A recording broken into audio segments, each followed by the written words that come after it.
Govindachami jail ചാടിയതുമായി ബന്ധപ്പെട്ട് 20 ദിവസത്തോളമുള്ള തയ്യാറെടുപ്പ് പ്രതിക്ക് ഉള്ളതായും മറ്റു കാര്യങ്ങൾ കൂടുതൽ അന്വേഷണത്തിന് ശേഷമേ പറയാൻ കഴിയുകയുള്ളൂ എന്നും കണ്ണൂർ സിറ്റി പോലീസ് കമ്മീഷണർ പറഞ്ഞു. ജാഗ്രതയെ പറ്റിയിട്ട് ഒരു വാക്ക് പറയാൻ ഞാൻ ആഗ്രഹിക്കുകയാണ്. ഈ ഒരു ജാഗ്രത എന്ന് പറയുന്നത് പോലീസിനൊപ്പം ഈ വിഷയത്തെ വളരെ കൃത്യമായ രീതിയിലേക്ക് ജനങ്ങളിലേക്ക് എത്തിക്കാൻ ഓരോ ജനങ്ങളും ഈ ഒരു രീതിയിൽ വളരെ ജാഗ്രതയോടുകൂടി എന്റെ ഏരിയയിൽ ഇങ്ങനെ ആൾ വന്നിട്ടുണ്ടെങ്കിൽ അത് അറിയിക്കണം എന്നുള്ള ജാഗ്രതയോട് കൂടിയിട്ട് പെരുമാറുന്ന ഒരു സാഹചര്യം ഉണ്ടായിരുന്നു. പോലീസിന് വളരെ കൃത്യമായ രീതിയിൽ ഇൻഫർമേഷൻ നൽകുന്ന ഒരു സാഹചര്യം ഉണ്ടായിരുന്നു. നമ്മൾക്ക് അതിൽ ഇൻഫർമേഷൻ നൽകിയ വളരെ ക്രെഡിബിൾ ആയിട്ട് ഇൻഫർമേഷൻ നൽകിയ മുന്നോളം പേരുണ്ട്. മുഴുവൻ ജനങ്ങൾക്കും ഈ അവസരത്തിൽ നന്ദി പറയുന്നു. ബാക്കിയുള്ള തുടർന്ന് അന്വേഷണത്തിന്റെ കാര്യത്തിന്റെ ഭാഗമായിട്ട് കൂടുതൽ കാര്യങ്ങൾ കൂടുതലായിട്ട് അതിന് ശേഷം അയാളുടെ കയ്യിൽ വന്നാണെന്ന് ഈ വിഷയത്തിൽ കണ്ണൂർ ടൗൺ പോലീസ് സ്റ്റേഷനിൽ കേസ് രജിസ്റ്റർ ചെയ്തിട്ടുണ്ട്.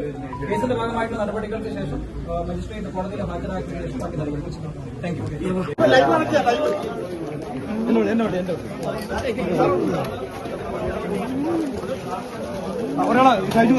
യൂണിഫോമുള്ള വേല ദീപ്തി ദീപ്തി ദീപ്തി മേഡം എങ്ങനെയാ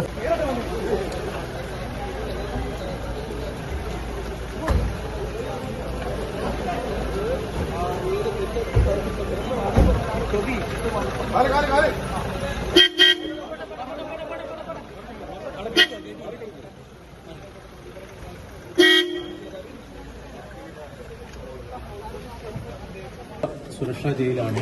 അപ്പോൾ ആരെങ്കിലും സഹായം ലഭിച്ചിട്ടുണ്ടെന്ന ഇൻഫർമേഷൻ നിലവിലുണ്ടോ? ഏത് രീതിയിലേക്ക് ഈ പ്രതി പുറത്തു വന്നു എന്നുള്ളതൊക്കെ കൂടുതലായിട്ടുള്ള വിശദീകരണത്തിലൂടെ കൂടുതൽ അന്വേഷണത്തിലൂടെ മാത്രമേ നമുക്കിപ്പോൾ പറയാൻ വേണ്ടി കഴിയുള്ളൂ. പ്രാഥമികമായിട്ട് ഈ പ്രതി പുറത്തു വന്നതിന്റെ പിന്നാലെ ഈ പ്രതി കുറച്ചൊരു പ്രിപ്പറേഷൻ നടത്തിയുള്ളൂ.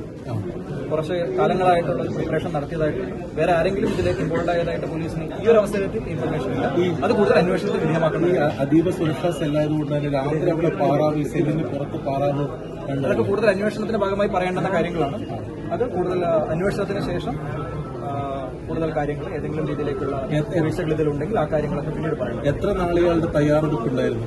ഏകദേശം 20 ദിവസത്തിന്റെ മുകളിലുള്ള തയ്യാറെടുപ്പായിട്ടാണ് നമ്മൾ പ്രാഥമികമായിട്ട് നടത്തുന്നത്. ബാക്കി കാര്യങ്ങൾ കൂടുതലായിട്ട്